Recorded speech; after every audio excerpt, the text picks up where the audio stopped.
Do you want to make art that matters? Then become a Soulforce artist.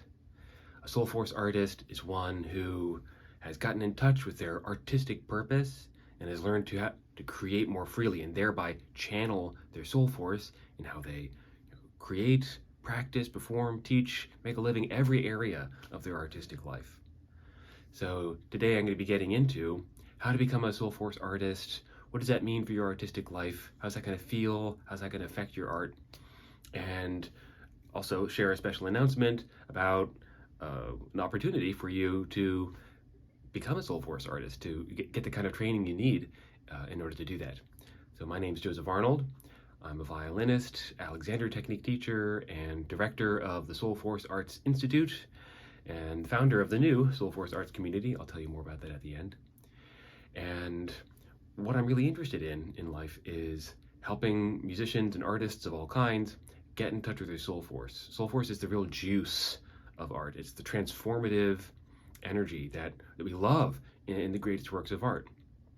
You know, when your audiences come to see you or your works of art, what they really want is your soul force. They want to feel the aliveness, the inspiration, healing, and connection that comes from your art when it's suffused with soul force.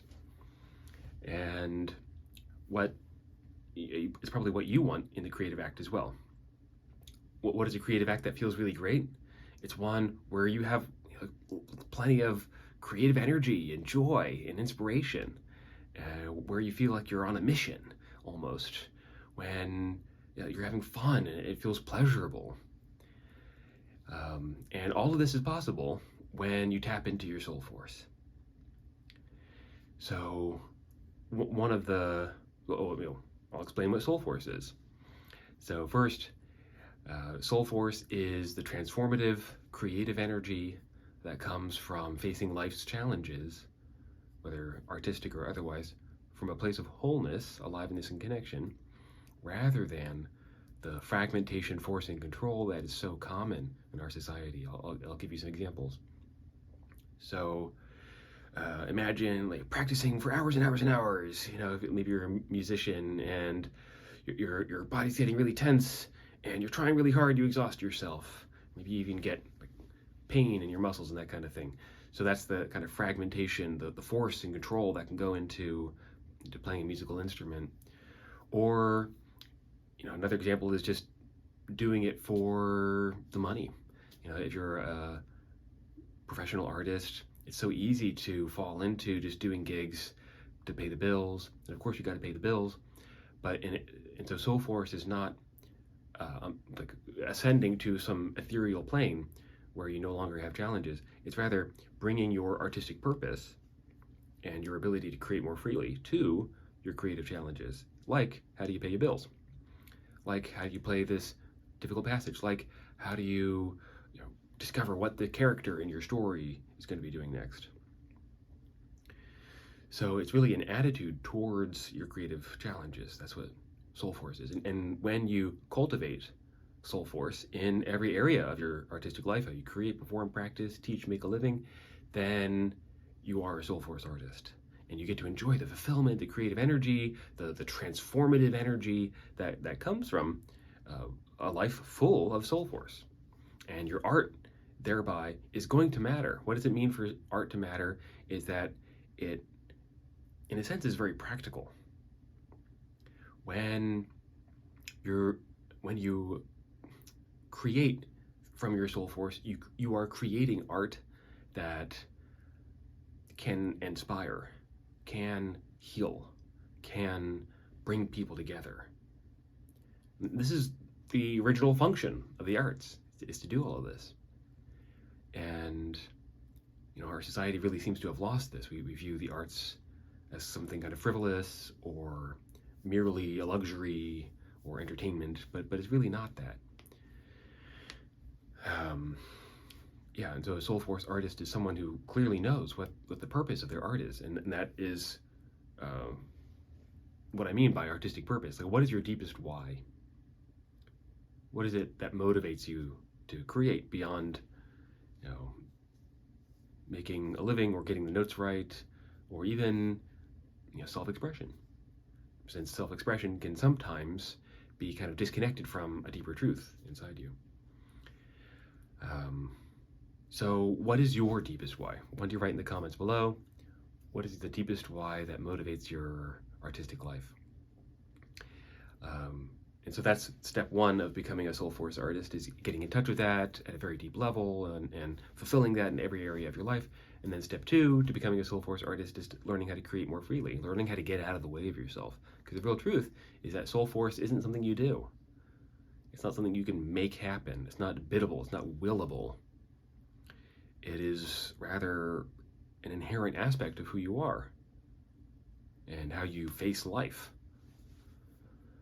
And therefore, you can only channel it. You can tap into it. You can get out of the way of it. You can allow it. And so there are lots of methods of doing this. One is the Alexander technique, which I teach. Anything that relaxes your body, anything that relaxes your emotions, relaxes your focus, can let your soul force shine forth more freely. And sometimes it's just as easy as that. When I teach violin students, violin lessons to my little students, when I have them release their body in some way, maybe hold their violin with less of that death grip, then all of a sudden their sound gets better and becomes more musical, and they say they have more fun. So there's that soul force just coming right out. So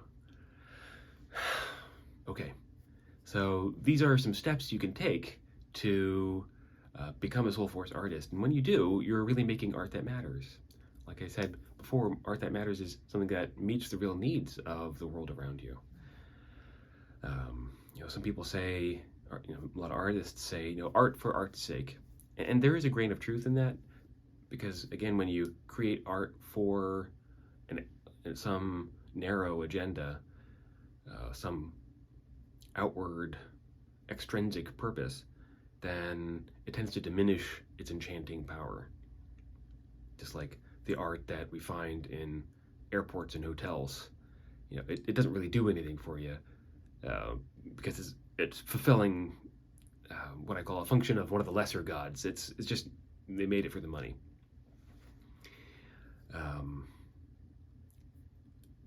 But on the other hand, art does have a function, and again, that is to bring us more alive. So, and that's really the big thing that's happening in our world. The thing that's killing the planet and sort of chewing up all of our natural resources and destroying our communities and leading to political strife and all that is this worldview of control and force and separation. And we can counteract that by becoming more alive in ourselves, by affirming life in ourselves. And that applies to how you create art. So in any case, I'll get into more of all of this in upcoming videos, but I just want to give you a feel of what it takes to become a Soulforce artist, what that really means, and some basic steps of what you can do, like discovering your artistic purpose, learning how to create more freely, so that you can actually make art that matters, that fulfills a necessary function in the world. Okay, so finally, if you want to become a Soulforce artist, if this speaks to you, then I invite you to join my new Soulforce Arts community. The Soulforce Arts community is sort of an incubator for Soulforce artists. It brings together conscious creatives of all kinds to discover our artistic purpose together, to create more freely together, and thereby make art that matters together. So please visit soulforcearts.com/community so you can begin your journey to Soulforce. The first 25 members get a discount, so be sure to check all that out. And I'll see you next time.